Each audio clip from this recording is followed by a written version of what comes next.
Hello again.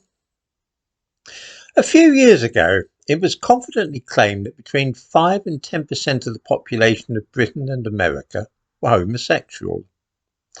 These figures were always slightly suspect because they had been obtained by some, to be charitable, rather odd researchers in the 1950s and 1960s. Some of the surveys on sexuality had been conducted on what one might perhaps call a captive audience, that is to say, men in American prisons. It will surprise nobody to learn that the incidence of same-sex activity in such places is, to say the least of it, a bit higher than among the general population. Nevertheless, we stuck with those figures, and it meant that gay rights and so on at least had a very solid base. I mean, if 1 person in 10 really was gay, then that is a substantial chunk of the population. Of course, ordinary people knew that this was all nonsense because actually coming across gay people was by no means common. In that homosexuals are about 7 times as rare, really, as those figures suggested.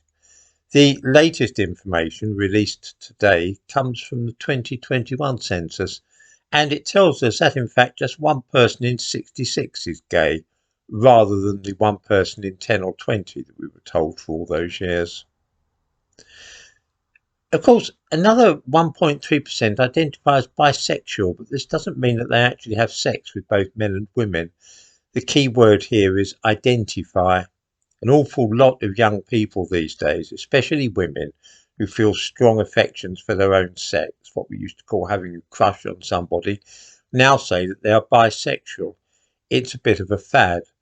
In the 19th century, women would walk around with their arms around each other or holding hands or even share beds in a completely non-sexual way. These days, such people would say that they were bisexual.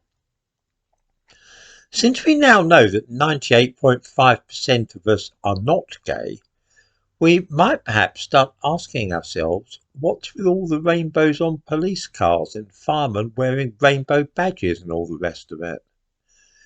Being gay is a very small minority interest. It's not some big thing at all.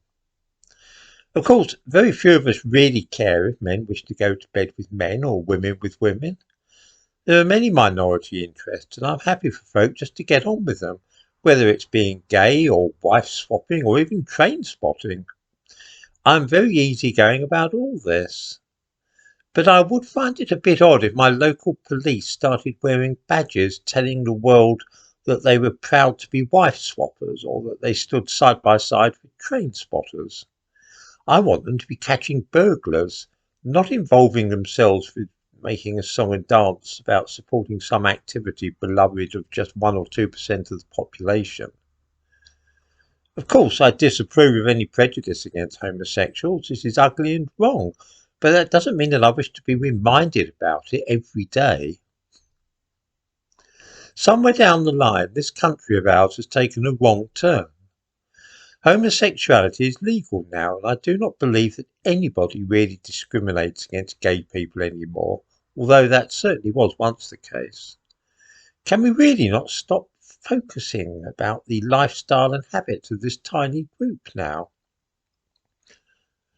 There is also the fact that as long as there is an active movement to make everybody aware of homosexuality, some less savoury types will inevitably try to get mixed up in the business. I have never known a gay paedophile, although I dare say they do exist, but I don't believe that this perversion is any commoner amongst homosexuals than it is in straight people. However, under the banner of gay rights and gay pride, other people do sometimes try to creep in. That's why nobody batted an eyelid last summer at the idea of flamboyant transvestites going into schools and children's libraries to talk about their lifestyle to kids. Because we are so careful not to appear prejudiced against gay people, we feel that we must tolerate this kind of thing. I have a suspicion that it would be far healthier all round if we stopped making such a song and dance about rainbow badges and lanyards and all the rest of it, and just kept the details of our sex lives to ourselves.